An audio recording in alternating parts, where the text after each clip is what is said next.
the State Lands Commission approving this land trade. The land up there that Allison was saying belongs, or Pacifica has a lease option on, needs to be traded for the port land down at the bottom. This is a picture of the overall plan of this harbor plan.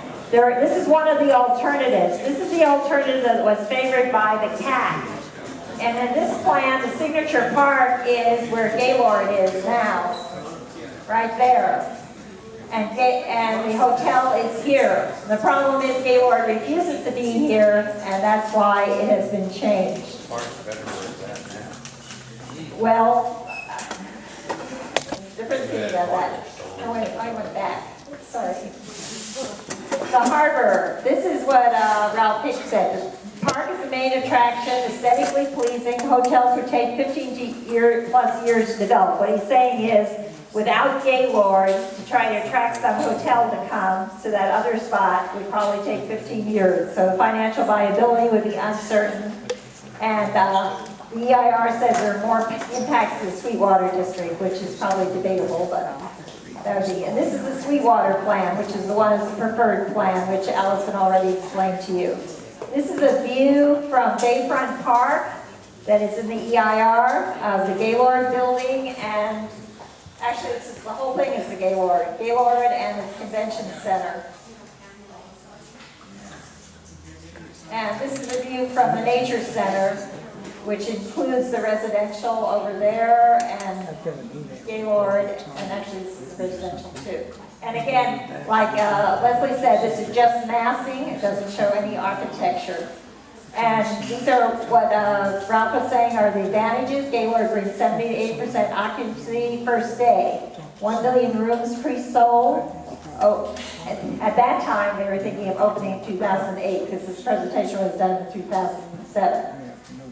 Gaylord revenues paid for the plant's infrastructure, as they explained, because the bonds that the city and port are going to have to put out all of the revenue from for 20 years, all of the revenue from TOT, all of the revenue from tax increment, all the revenue to rent would go to paying off these bonds. And normally the TOT would go to the city, normally the tax increment would go to a redevelopment agency, normally the rent would go to the port, but all of that instead will go to pay off the bonds for 20 years. The environmental impact report at that time was out in September 2006. 58 comment letters, 1,200 individual comments, not enough detail in the DEIR. They said the revised one came out in May, comments are due July 8th. It includes more specific project descriptions. Indeed it does. This is a picture of Gaylord. Each of the things, the resort court, the atrium, hotel tower, 300 feet, the convention center, parking. They'll have some internal parking in a parking garage. And the proposed expansion to get up to 2,000 rooms. And let's see, 2,000 rooms, 400,000 square feet meeting space, 100,000 square feet restaurant space, 20 square feet retail space, maximum heights from 120 to 300 feet, the tower. This is a small city on the bay. It essentially is a city. You look at it. These are parks and open space, all the parks and open space that are planned, which is substantial. This is the L Street ditch. I know, actually, Allison didn't talk about that. There are two alternatives for Pacifica. One is with the L Street ditch being maintained as a wetlands area, and the other is if it's allowed, because right now it's very, very heavily contaminated with jet fuel and lots of other things from Goodrich, and they're under an order, it has to be cleaned up. And the question is, are they going to totally destroy it and then just cover it up, in which case actually some of the buildings might be lower because they will have more space to build on?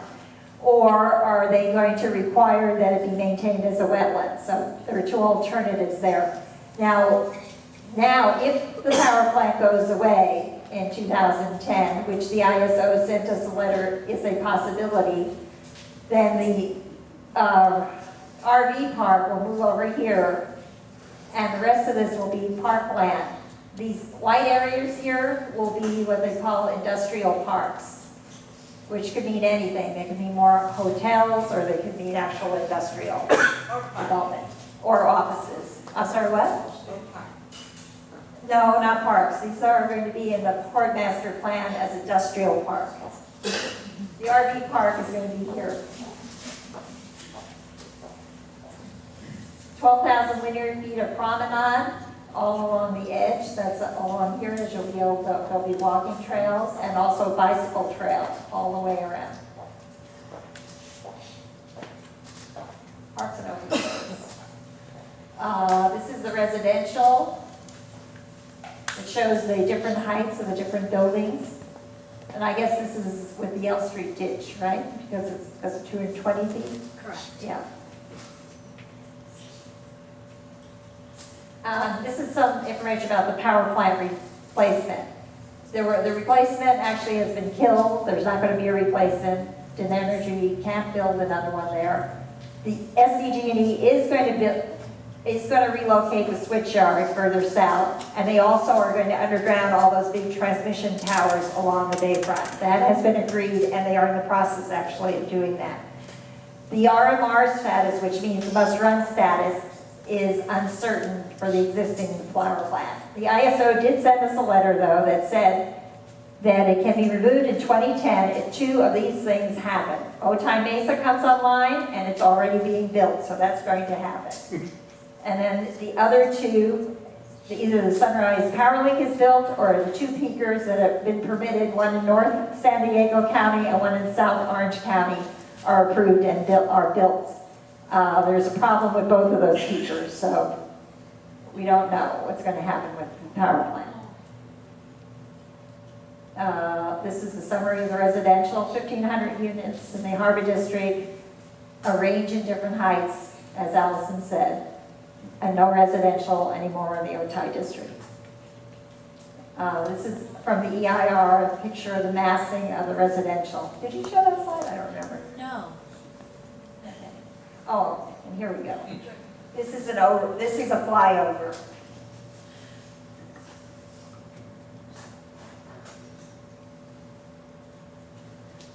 Okay.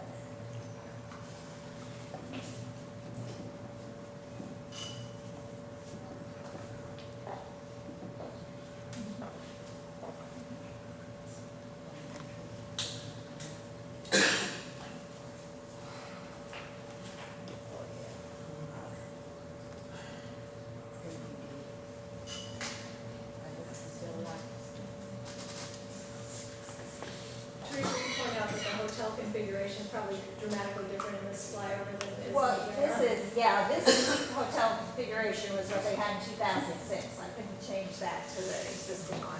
That has changed. And actually, you see the yacht club will be relocated here, but that's only if the boatyard that's there now actually can be relocated, which at the moment they can't find any place to relocate, so it doesn't seem like it. Well, what's going to happen with the boats, that's phase 4, and they're going to change the marina so it's more open space here for a more active harbor, and that means where they have 900 slips, they'll be down to 700, but they hope to add the 200 more back where the boatyard is, if and when the boatyard is able to relocate. Do they keep a free spot where people can drive their boats in still going?